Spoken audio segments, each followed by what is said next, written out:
Yehova, mwandikondela, mwanditsitsimutsa ndichindalitso. Likanakhala kuti ndi dziko lomwe lipereka midalitso, ndithu dineyo panalibepo cholowa changa. Ndili chichimwire mwanditsungabe, mwandipatsa second chance kuti ndilape ndikudziweni inu Ambuye.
Koma mubwelela Israeli, sateka banji kuti asinthe dzina ndi Mulungu.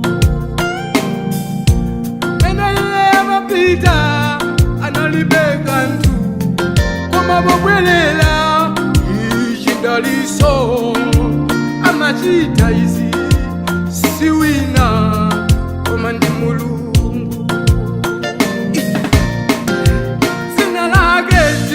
Dziwa kuti Saulo uyu sikuteka banji kuti adziwike musiyana, akuti Paulo ayamba liti wazibweretsa ndani.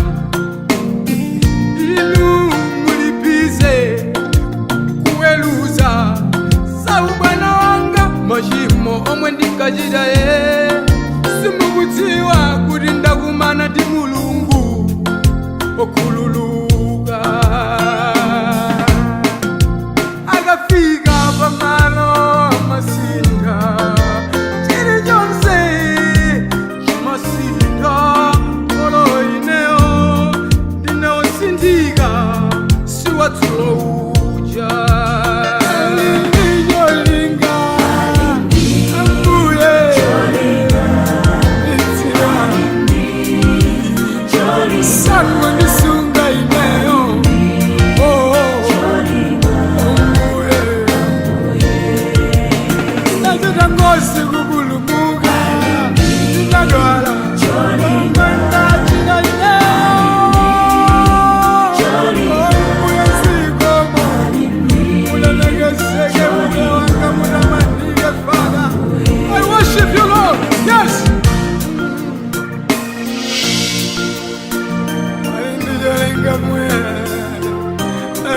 I thank you, Jesus.